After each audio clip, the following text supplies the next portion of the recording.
boa noite! Você já está no Papo Certo.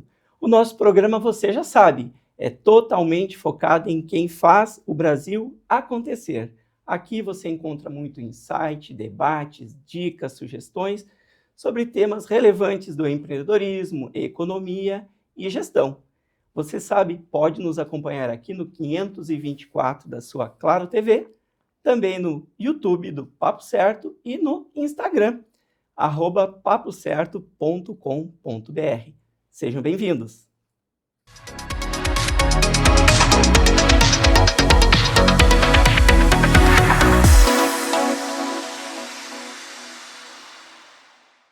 No Papo Certo de hoje estaremos tratando do tema de onde investir no mercado imobiliário em 2026. E para tratar deste tema importante, recebemos aqui os convidados. Primeiro é o Babiton Espíndola, que é CEO da Urban Company. Muito obrigado pela presença, Babiton. Obrigado pelo convite. E também o Arthur Valentim, que é diretor de marketing lá da Urban. Muito obrigado. Eu que agradeço o convite. Muito bem, então vamos ao que importa aqui para os nossos telespectadores, quem nos segue pelas redes sociais também. Babiton, qual a sua visão geral para o mercado imobiliário no ano de 2026? Então, acho que antes da gente entrar em 2026, é importante a gente entender como é que está esse momento de mercado, né? E a gente vem percebendo um mercado que foi sempre vai ser afetado pela macroeconomia e pela política. E a gente tem uma taxa de juros histórica agora, que é a famosa taxa Selic, que, né, vai indexar aí outros juros juntamente com o financiamento imobiliário. Então, o que a gente enfrentou em 2024, principalmente em 2025? Um mercado muito represado, uma demanda reprimida.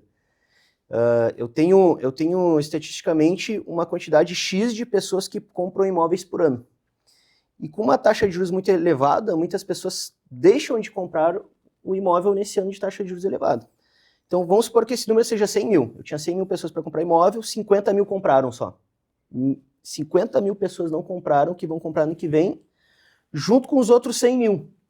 Então, a gente está esperando que em 2026 o mercado ele tenha um superaquecimento por conta dessa demanda reprimida que foi gerada e em todos os nichos, né? Porque quando eu vou para o mercado primário, que é o das construtoras, muitas construtoras não lançaram novos produtos por conta da taxa Selic elevada. E quando eu vou para o mercado de usados, muitas pessoas não adquiriram seu imóvel por conta de ou uma taxa de financiamento alta ou uma falta de recursos do banco.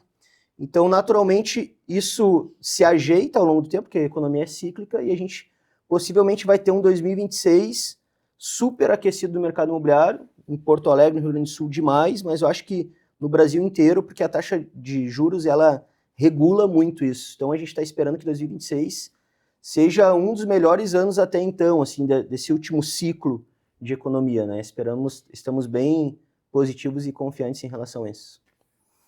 Excelente. Então, diante de um ano difícil que estamos superando, 25, então 26 tem uma perspectiva boa, principalmente para os gestores e empreendedores do mercado imobiliário. Excelente.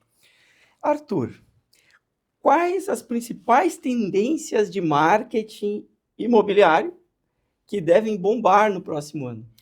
Acho que o mercado está caminhando muito para IA, né? Só se fala em IA, então é IA para pré-atendimento, IA para geração de conteúdo, IA até mesmo para vídeos imobiliários, né? Hoje a gente usa, inclusive, lá na empresa, lá na Urban, IA para uma série de coisas, inclusive para isso. Mas a tendência é o uso da IA, mas é a tendência que o mercado é o lado que o mercado está correndo, mas, sinceramente, eu vejo que não é o que o mercado precisa. Porque o mercado está correndo para IA, para acelerar atendimento, para ganhar escala, mas o cliente está cada vez mais necessitando de atenção, de personalização. Então, apesar da tendência ser a era da IA, eu vejo que as empresas que vão ter resultado são as empresas que vão, na contramão disso, usar a IA assim como um potencializador, mas são empresas que vão prestar atenção no que o cliente está dizendo, em escutar o cliente, em atender de forma personalizada. Então, o mercado vai correr para um lado, que particularmente eu vejo que é um lado que ele vai trazer, ele é um furor, né? Mas não necessariamente vai trazer resultado para as empresas. Olha que importante, a gente está falando aqui da importância do tratamento humano, ou humanizado. que é uma das grandes questões em se tratando de IA. Concordas comigo? Exatamente, a IA, a gente faz muito teste lá na Urba, né? E a gente já utilizou várias IAs, inclusive desenvolveu algumas coisas próprias, e a gente percebe que a IA ela é muito boa para dar um primeiro atendimento, para dar uma resposta rápida, mas ela não é boa em entender o sentimento, em entender a emoção, e a compra de um imóvel, ela obviamente a gente usa a razão para justificar, mas ela é puramente emocional, né? Então só um ser humano para entender um outro ser humano. Então por isso que a gente, nos testes que a gente fez, a IA é muito boa em responder, mas ela é muito ruim em conduzir para um fechamento de negócio. Olha que importante. Que reflexão muito madura e de análise realmente, né? Excelente. Babito, e quais os tipos de imóveis aí, residencial, comercial, entre outros, que você aconselha para os investidores no próximo ano? Acho que é muito importante, primeiro, a gente entender qual é o perfil do investidor. A gente tem vários perfis. Tem aquelas pessoas que investem na especulação, quer comprar por um preço e vender pelo outro. Tem aquelas pessoas que buscam uma rentabilidade através de locação.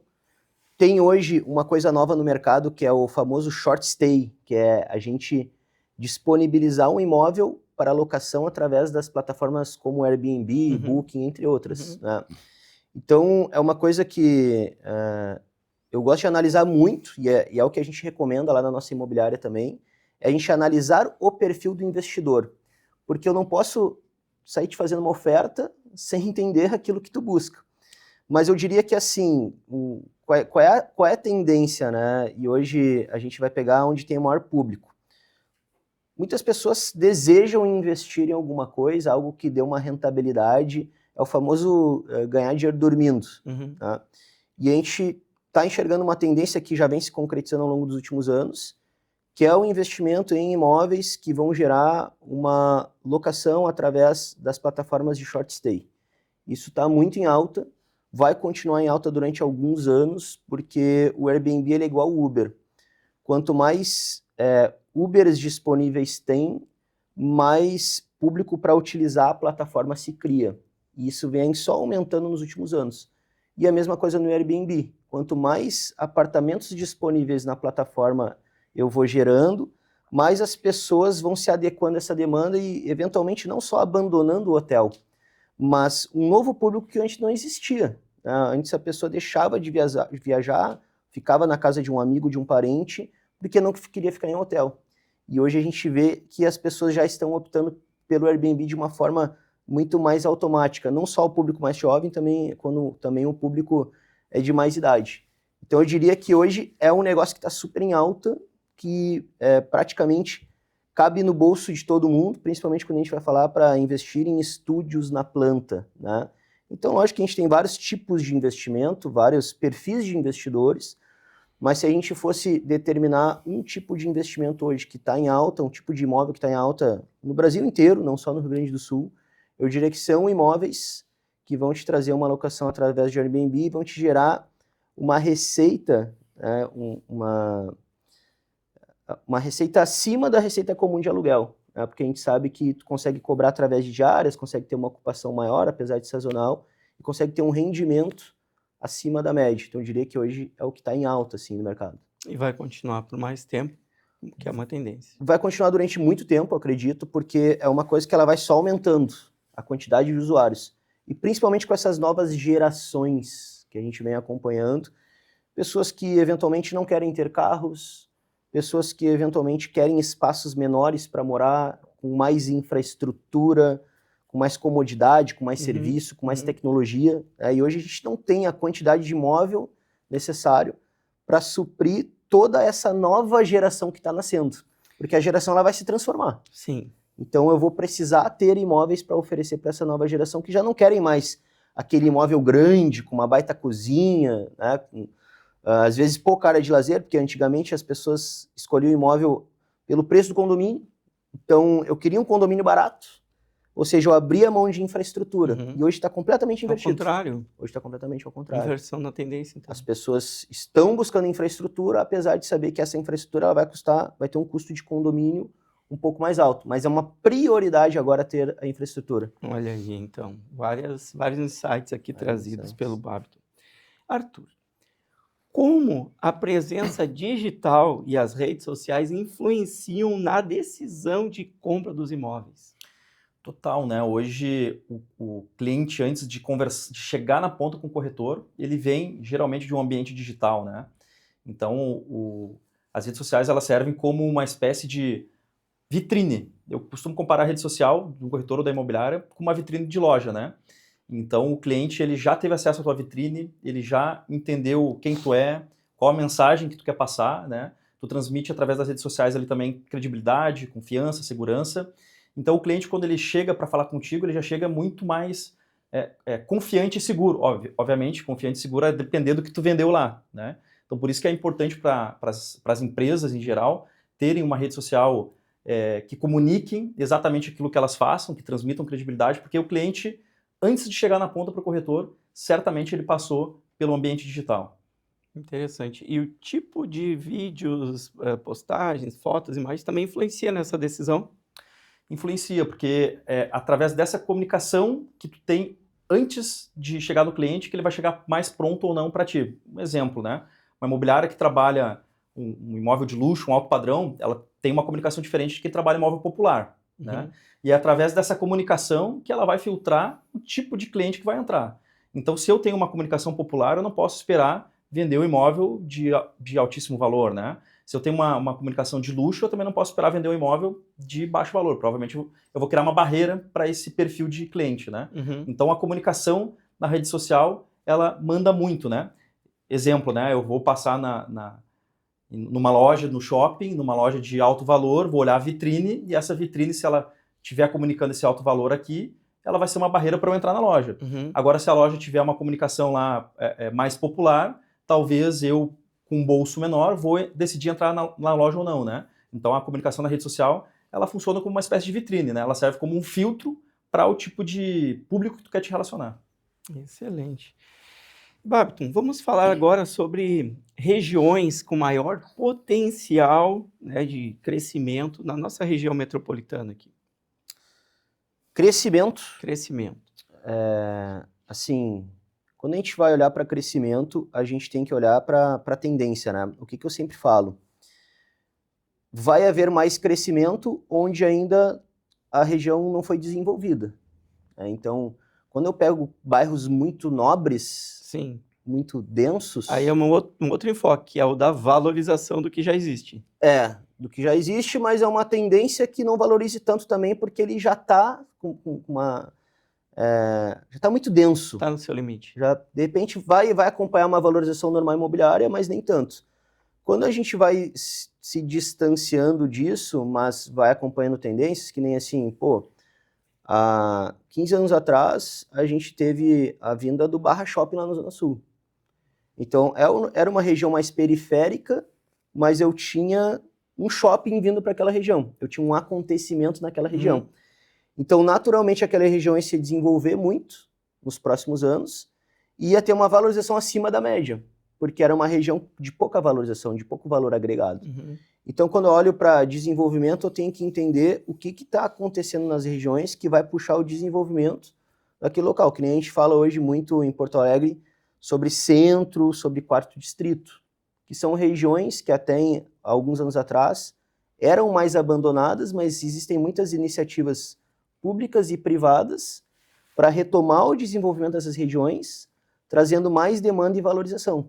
Então, é muito importante a gente sempre avaliar o que vai acontecer nessa região nos próximos anos, para saber qual é o desenvolvimento necessário e o que a gente vai ter de valorização e demanda para esse local. Agora, naturalmente, lugares de pouca densidade tendem a se desenvolver mais, principalmente quando a gente houver algum evento naquele local, como um shopping, como o centro histórico, como o quarto distrito, eventualmente algumas regiões da Zona Norte, como teve alguns anos atrás o Jardim Europa, do lado do Iguatemi, que antigamente não tinha nada, né? Era uma região mais periférica, não estava centralizada. Hoje é a mais valorizada. Hoje é a mais valorizada. Por quê? Porque houve um evento de valorização. Teve um shopping, a construção de um bairro de alto padrão ali, que acabou fazendo aquilo ali valorizar muito acima da média de outras regiões já desenvolvidas, como Moinhos de Vento, Bela Vista, entre outros bairros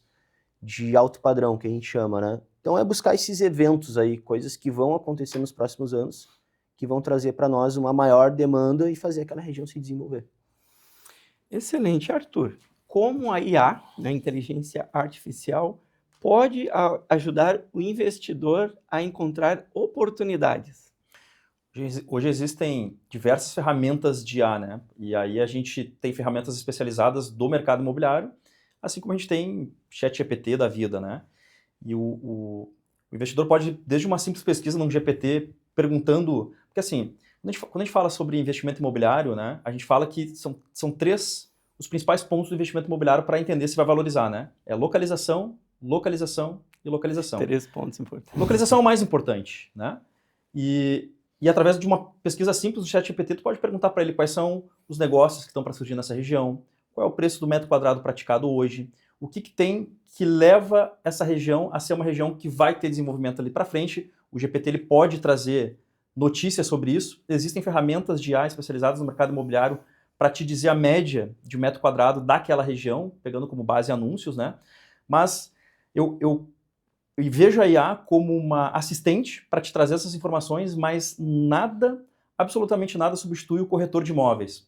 Porque é o corretor de imóveis que vai saber que naquela região vai existir um novo shopping, que naquele terreno que está lá baldio hoje é de uma construtora que em 5 anos vai lançar. Como a inteligência artificial trabalha com estatística e notícia do passado ou do presente, ela não sabe o que está para o futuro, a não ser que seja noticiado. Então a IA, sim, ela serve como uma aliada para tu entender o cenário, né? Mas o corretor de imóveis é o profissional que conhece o futuro, porque conhece os terrenos, conhece a região. Então, acho que a IA, sim, é uma aliada para te embasar na tomada de decisão, mas vejo ainda que o corretor de imóveis é fundamental, porque é ele que tem acesso a informações privilegiadas das regiões, né? Conhece os pipelines das construtoras, o que elas têm para lançar, então é quem vai poder, de fato, te trazer um bom conselho para o investimento, ainda que a IA possa te auxiliar nesse sentido. Babiton, ainda neste sentido das oportunidades, quais os principais erros que os investidores iniciantes devem evitar no setor imobiliário? O principal erro que eu vejo que mais acontece é a gente colocar um prazo pequeno para as coisas acontecerem. Né? Lógico, tem alguns aspectos que a gente tem que avaliar ao fazer um negócio, mas o mercado imobiliário já fala, é imóvel. Imóvel é uma coisa que não se mexe, não tem velocidade. Então, quando eu coloco uma expectativa muito alta de retorno, de valorização, de revenda desse imóvel, de locação, num prazo curto, na maioria das vezes eu me frustro. Porque a gente pega alguns cases que aconteceram no passado e a gente espera que isso aconteça no nosso imóvel também, num prazo de 30, 90 dias, 1 ano. Então, acho que o maior erro é a gente pensar assim, pô, eu vou comprar esse imóvel agora e em X dias, em X meses, eu preciso ter exatamente esse dinheiro aqui na minha conta. Então, quando eu vou falar de investimento, o imóvel não é para isso. O imóvel, às vezes, pode dar muito mais do que a gente preveu, ou pode dar um pouco menos num pequeno período, mas na média, em 3, 5 e 10 anos, sempre vai buscar uma valorização constante, uma segurança e um retorno combinado entre locação e valorização acima de qualquer investimento pode oferecer para nós. E a maioria dos problemas que eu vejo no mercado imobiliário com investidores são investidores que não se adequaram ao prazo que o negócio acontece. Então, até uma dica, né, para todo investidor, não coloque um prazo fixo para ter retorno. Eu preciso retirar o meu dinheiro desse negócio nessa data. Então, tu avalia se tu pode esperar mais 3, 4, 5, 6 meses para receber o dinheiro, ou tu não entra no negócio. É simples, né? E eu falo isso com clareza para os meus investidores. Esse dinheiro aqui vai te fazer falta nessa data? Não. Se eu receber mais para frente, um pouco mais para trás, tá tudo certo, que é um dinheiro que eu destinei para isso. Então, é o que mais gera frustração hoje no mercado imobiliário, com certeza, a gente fixar uma data exata, porque eu não sei qual é a data que eu vou botar meu imóvel para vender, ele vai de fato vender. Pode ser agora, pode ser daqui 3 meses. E 3 meses é um prazo curto. Curtíssimo. Né? Mas não, eu preciso do dinheiro para ontem, até porque eu vou vender. Vai ter um financiamento imobiliário, que depende de uma outra instituição, assinar, fazer vistoria, pagar. Então, sempre a gente deixar um prazo um pouco mais esticado vai nos dar mais segurança e menos frustração. Excelente, excelente mesmo. Arthur, o que a sua empresa tem feito para antecipar as mudanças do comportamento do consumidor? Acho que a principal mudança que nós temos visto no comportamento do consumidor é a atenção. A atenção hoje ela está muito dispersa, né? E o consumidor ele está muito também multicanal, né? Então a jornada de compra, antigamente ela era uma jornada linear, né? O cliente vinha por um canal de publicitário, né? E a partir dali ele tratava com o corretor de imóveis até o final, né? E hoje essa jornada já não é mais linear, ele vem muitas vezes pelo Instagram, pelo site, pelo WhatsApp, e ele volta para esse canal digital e ele vem presencial, faz uma visita e depois volta e depois ele vem por e-mail. Então a jornada de compra ela não é mais linear, né? E é preciso entender quais são, quais são os canais que esse cliente prefere o contato. Então não é um canal que é melhor para mim, e sim um canal que é melhor para o cliente.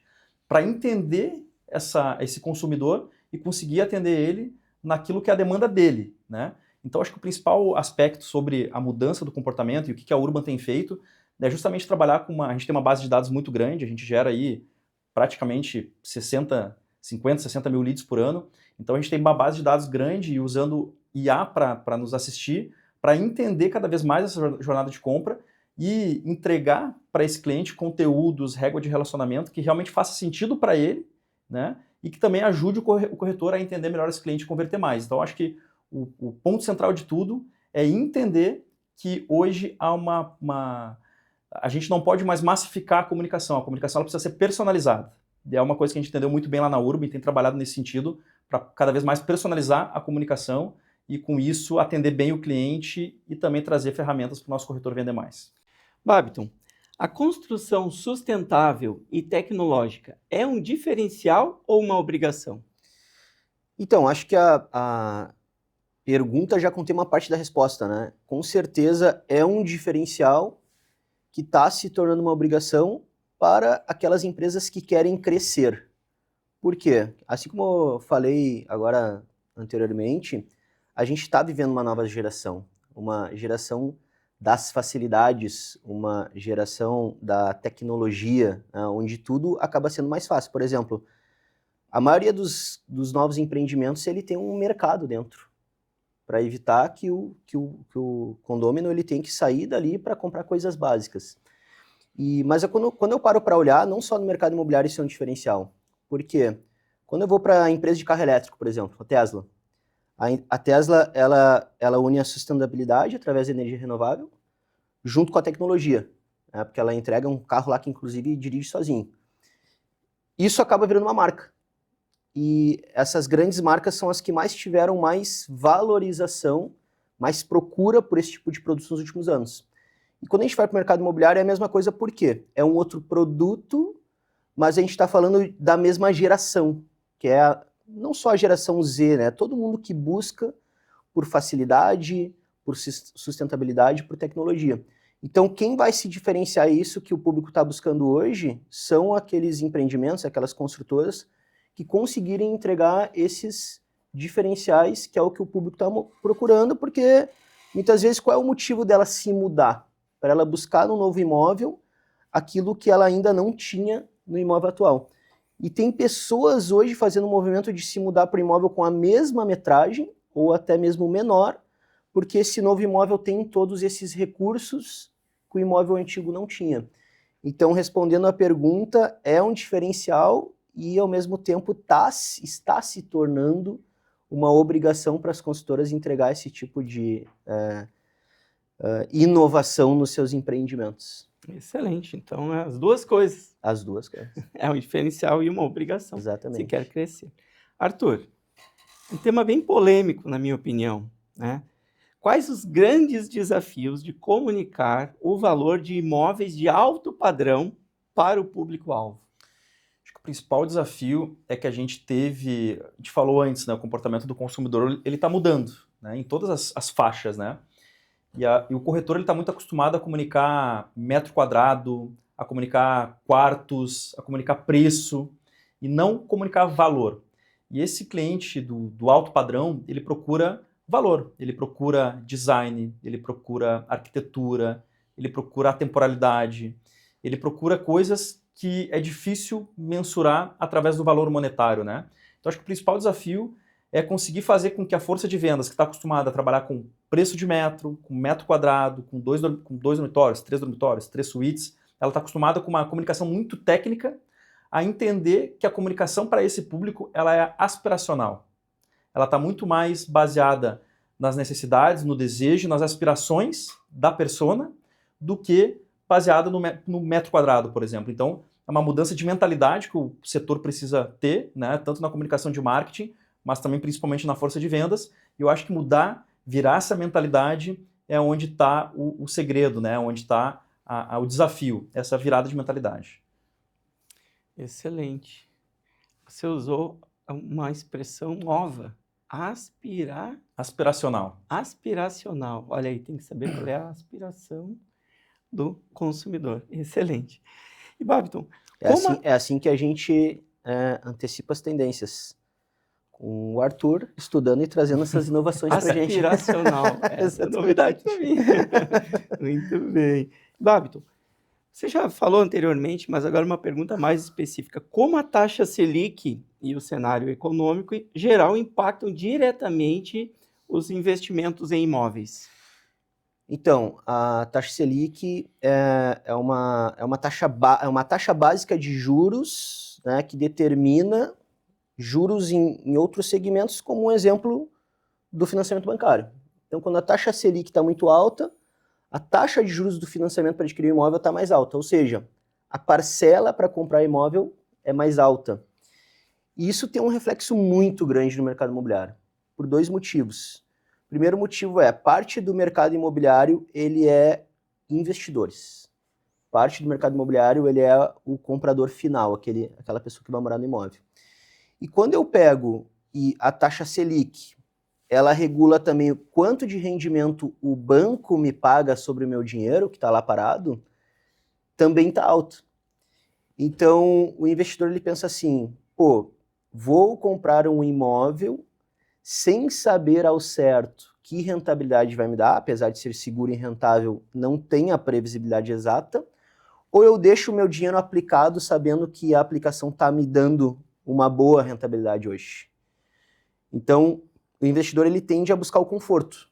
Cara, não vou tirar meu dinheiro aqui porque o melhor momento do mercado financeiro é esse, então eu vou deixar meu dinheiro parado no banco e eu não vou aplicar esse recurso em imóveis. Então, parte da economia imobiliária, ela trava, porque o fluxo ele fica lá no mercado financeiro. Uhum. Quando eu vou para o morador final, é a mesma coisa. Ano passado eu ia financiar 400 mil, eu tinha uma parcela de 3 mil reais. Esse ano eu vou financiar 400 mil, eu tenho uma parcela de quase 5 mil reais. A variação na parcela para o mesmo valor de financiamento ficou muito alta, porque a taxa está muito alta. Então, as pessoas que estão comprando através de financiamento, elas tendem a fazer muito mais essa comparação. Se eu esperar mais um pouco baixar essa taxa, talvez eu pague uma parcela menor. Uhum. E é lógico que isso vai acabar acarretando uma consequência que quando a taxa Selic baixar, o imóvel vai ficar mais caro. Então, na prática, a parcela não vai diminuir muito. Mas as pessoas tendem a fazer esse comparativo. Então, eu tenho menos investidores aplicando seus recursos no mercado imobiliário, assim como eu tenho menos moradores dando esse passo adiante porque estão enxergando uma parcela um pouco maior nesse momento.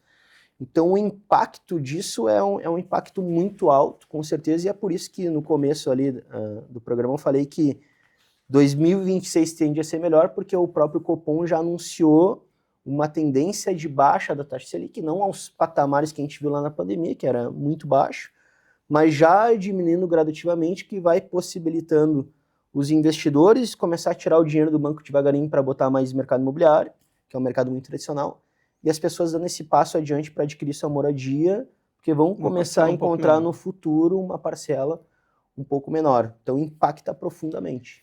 Excelente, muito didática a sua explicação e esclarece muito bem essa relação de mercado. A gente tem uma dica, uma estratégia que eu vou compartilhar aqui, que é uma estratégia bem legal que a gente usa com nossos investidores em relação a isso, né? Momento de Selic alta. Então é um momento bom de deixar o dinheiro no banco, né? Aí tem dois aspectos para se analisar. O momento de Selic alta, as vendas elas diminuem, portanto as construtoras congelam o preço. E geram oportunidades na Geram construtora. oportunidades. Então quem pode comprar agora vai comprar com preço descontado. A hora que a Selic baixar, o preço sobe, né, naturalmente. Mas tem uma estratégia que a gente compartilha com o nosso cliente investidor lá, que é interessante comentar, que é o seguinte, eu tenho lá, exemplo, eu tenho 500 mil reais no banco e vou comprar um imóvel de 500 mil na planta. Tu não precisa te descapitalizar, tu não precisa usar os 500 mil. Tu pode pegar os 500 mil, vai dar 100 mil de entrada, vai seguir com 400. Um exemplo aqui. E a tua parcela vai ser lá 1.500, 2.000 reais. Tu pega o rendimento, esses 4 mil hoje estão te rendendo, esses 400 mil estão te rendendo 4 mil. Pega esses 4 mil e paga a parcela.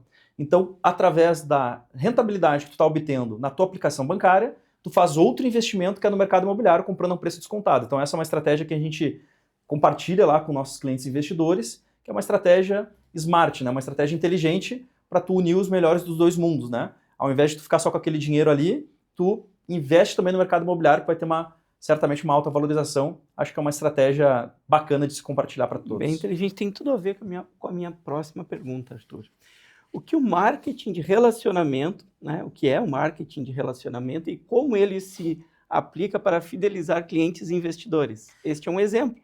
Este é um exemplo. O marketing de relacionamento, ele está muito no trazer confiança, informação e educação, né? Porque a jornada de compra imobiliária, a compra imobiliária é uma compra que é uma decisão que envolve muito dinheiro e uma série de aspectos a serem analisados, né? Então, esse cliente ele precisa estar seguro para tomar essa decisão. E onde é que ele vai buscar informações? Ele vai buscar informações na internet e com os próprios profissionais do mercado imobiliário. Então, a gente se posiciona lá na Urban como uma empresa que entrega essa informação, essas dicas e essas análises para o cliente também, né? Através de réguas de relacionamento, réguas de e-mail, através de conteúdos nas redes sociais, a gente nutre e educa o cliente para empoderar ele para uma tomada de decisão. E essa dica que a gente compartilhou aqui agora, por exemplo, é uma dica que a gente compartilha usualmente nas redes sociais ou através das nossas réguas de comunicação de e-mail. E essas informações, muitas vezes o cliente que está lá ele não pensou nisso ainda. E ele, isso aqui faz sentido. Eu não preciso me descapitalizar para fazer um investimento. Isso empodera ele a tomar uma boa decisão. Excelente. E, Babito, em relação à prevenção agora, né? Quais os documentos são fundamentais a analisar antes de fechar o negócio? Eu tenho 2 cenários. A gente vende imóveis de construtora e a gente vende imóveis de terceiros, né? Quando eu vou para a construtora, eu tenho que analisar a confiança daquela construtora, se ela já tem empreendimentos entregues, se ela tem funding por trás, se ela tem um banco financiando a obra, um fundo, se ela tem capital, se ela tem condições, né? Então, a própria imobiliária sempre entrega para o cliente isso, né? Um dossiê sobre a construtora para a gente entender a segurança sobre esse negócio. Quando a gente vai para imóvel de terceiros, a gente tem três partes a serem analisadas. Primeiro, eu tenho que analisar o imóvel.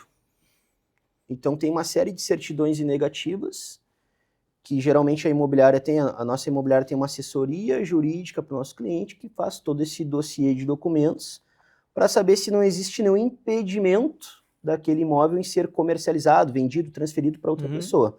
Então, a gente fez esse primeiro passo do imóvel, a gente tem que analisar o segundo passo, que é o cliente que está vendendo o imóvel. Porque, eventualmente, o imóvel está ok, mas o cliente está vendendo, ele tem uma empresa, ele tem algum tipo de causa na justiça, alguma coisa que está em andamento, que pode perder ou ganhar, que pode penalizar o imóvel como uma garantia deste processo que está em execução. Então, essa é a segunda parte a ser envolvida. Quando eu vou também, a terceira parte seria o comprador. Porque, eu estou vendendo um imóvel. O meu imóvel está seguro, tem as garantias necessárias, eu, como pessoa física, também está tudo ok. Eu tenho que analisar se a pessoa que está comprando o imóvel tem condições de adquirir aquela dívida, de passar o imóvel para o seu nome, de dar continuidade no negócio que eu estou vendendo para ele. O que a gente faz lá na empresa, na nossa imobiliária? A gente faz uma assessoria jurídica completa em todos os itens. Para quê? Para garantir que um cliente que seja leigo no assunto, que a maioria das pessoas são leigas no assunto, né? Eu mesmo, eu compro e vendo imóvel toda hora. Eu sou um investidor no mercado imobiliário. não sou eu que faço análise jurídica. É o meu corpo jurídico que diz para mim se aquele negócio é seguro ou não. Porque mesmo estando no mercado imobiliário, pode ser alguma coisa, pode passar alguma coisa desapercebido aos meus olhos. Então eu passo por um profissional competente fazer isso. Que é o que a gente faz lá na empresa, essa análise jurídica completa. Se é da construtora, a gente analisa sempre antes de vender, antes de botar esse produto na prateleira, a gente já sabe. E quando a gente vai para o imóvel de terceiro, a gente tem que fazer essa análise na hora, no dia da venda. Porque a gente estava até conversando antes aqui, né? Tem alguns fatores que podem mudar ao longo do tempo. Então, esse imóvel veio para minha prateleira em janeiro e eu vendi ele lá em junho. Então, diversas coisas podem ter acontecido tanto na vida do imóvel, do vendedor e do comprador, que tem que ser analisadas naquele exato momento. Então, matrícula, certidões, análises jurídicas, ela não pode ter um prazo maior do que 15 dias. Eu diria que até 7 dias, quando eu vou assinar a venda do imóvel. E das 3 partes. As 3 partes são sempre importantes, não só para deixar o seguro negócio para quem está comprando, mas quem está vendendo também, né? Porque que nem o Arthur falou aqui, existe a jornada de compra do imóvel, ela é muito longa, porque o brasileiro, em média, ele não compra 2 imóveis na vida. Em média, não chega a 2. Lá nos Estados Unidos, a gente vai para 8. Então, a gente tem, lá nos Estados Unidos, é mais frequente a transação imobiliária, é um negócio mais comum. E aqui não. Ou seja, às vezes eu estou vendendo imóvel que é da minha família há 2 gerações já. Então, tem que ter muito cuidado em fazer a venda. E é por isso que é muito importante. E 2 gerações remete a herdeiros, muitas vezes. Exatamente. Então, por isso que é muito importante eu estar bem assessorado juridicamente por alguém que é competente nesse assunto.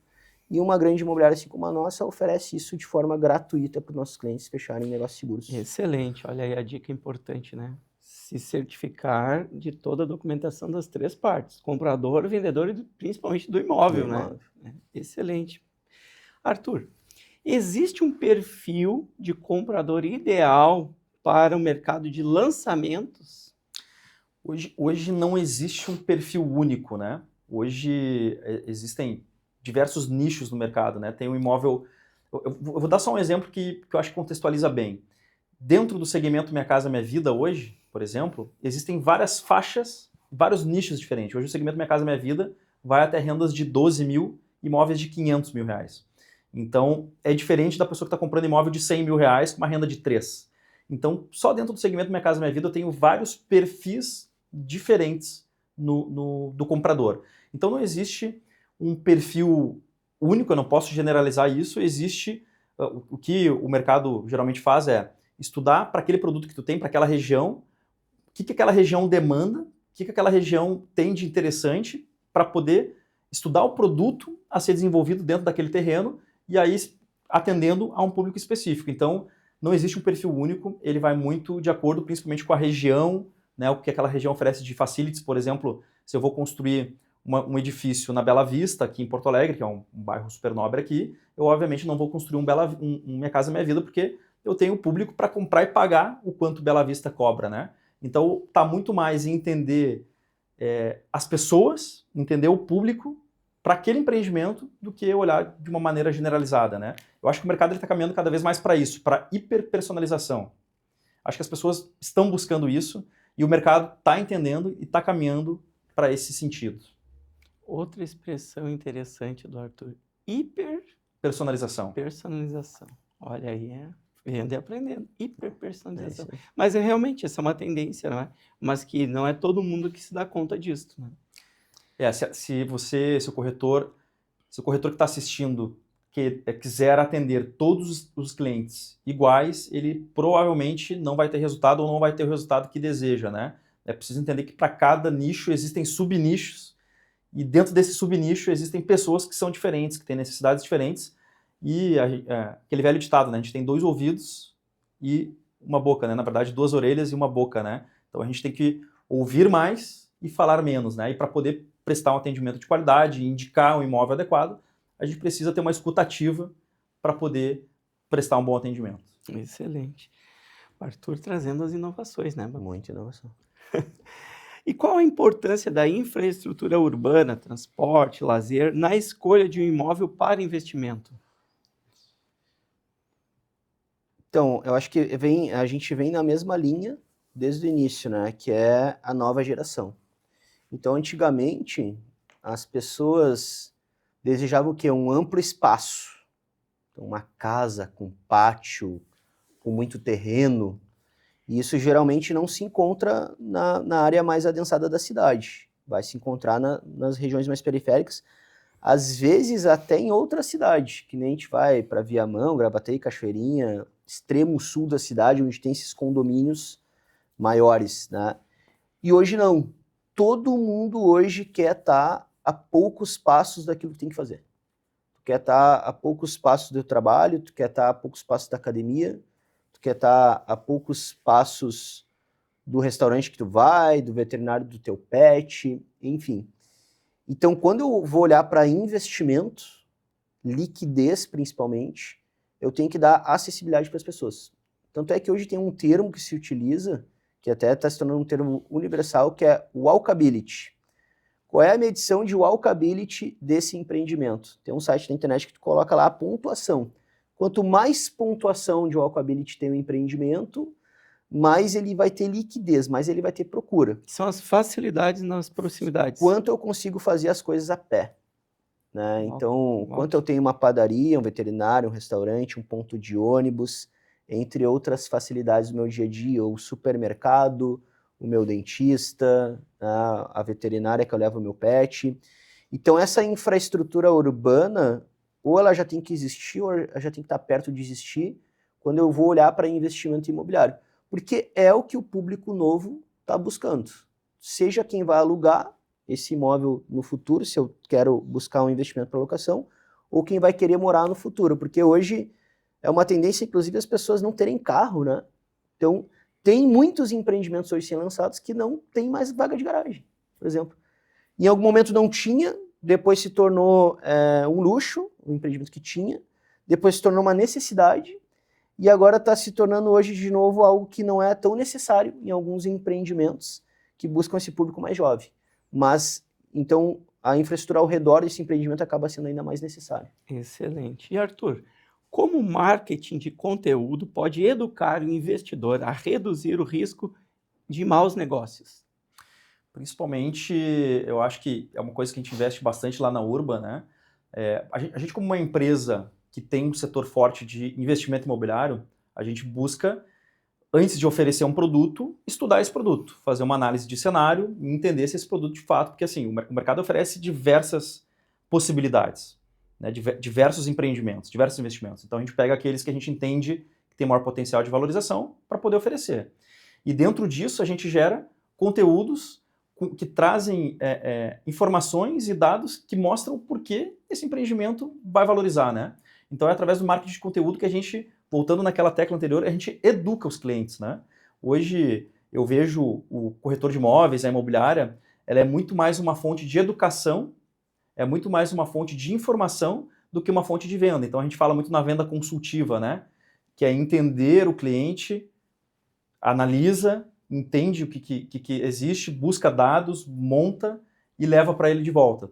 Então, eu acho que a função principal hoje do corretor de imóveis, da imobiliária, é justamente ser um educador.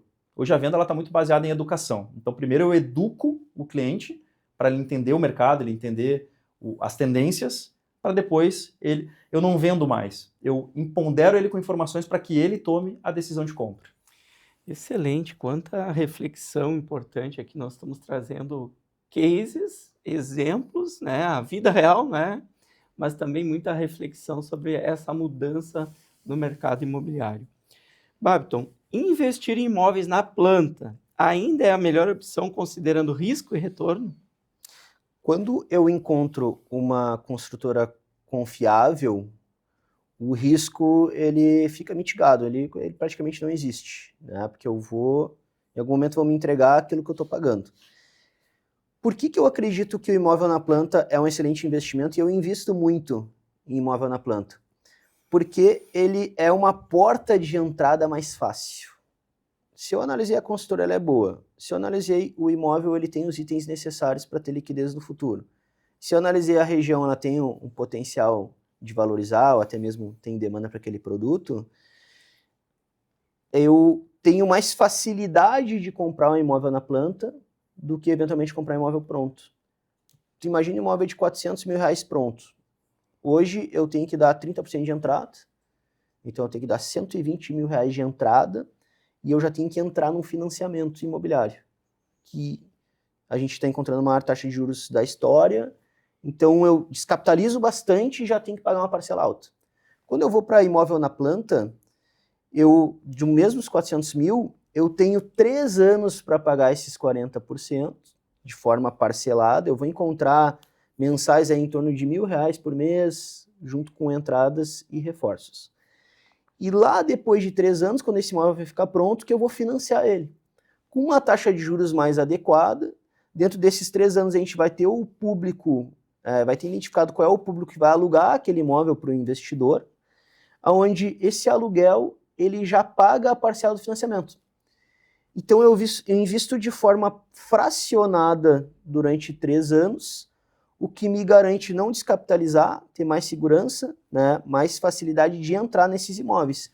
E eu consigo, ao longo do tempo, ir comprando mais imóveis Excelente. nesse Então, formato. objetivamente, ainda é uma excelente opção para quem quer começar no É investimento. a forma mais prática de entrar no investimento Muito imobiliário. bem. Arthur, acredito que seja a nossa última pergunta. Estamos caminhando aqui para o final do nosso programa.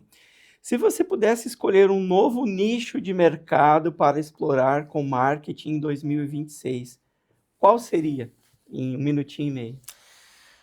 Acho que um novo nicho, eu não sei se é exatamente um novo nicho, mas assim, o que eu apostaria, né? Eu tô vendo, isso remete lá à primeira pergunta do programa, né? Eu tô vendo que o mercado imobiliário todo está correndo para atendimento de IA, para IA e para tirar o lado humano do atendimento, e eu particularmente correria na contramão, né? Acho que a IA ela serve sim ali como um aliado para facilitar processos, para ajudar, mas eu investiria em personalização, em atendimento humanizado, em entender o cliente, em entender a jornada de compra, em entender através sim de IA os dados, que momento esse cliente está, qual é o momento certo de oferecer, o que oferecer, então usar a IA como aliada, mas sempre com esse olhar atento, esse olhar humano, e eu vejo que o mercado imobiliário está indo para um outro lado, né? Mas eu acredito que ele vai para esse outro lado e depois ele volta, porque a gente já testou.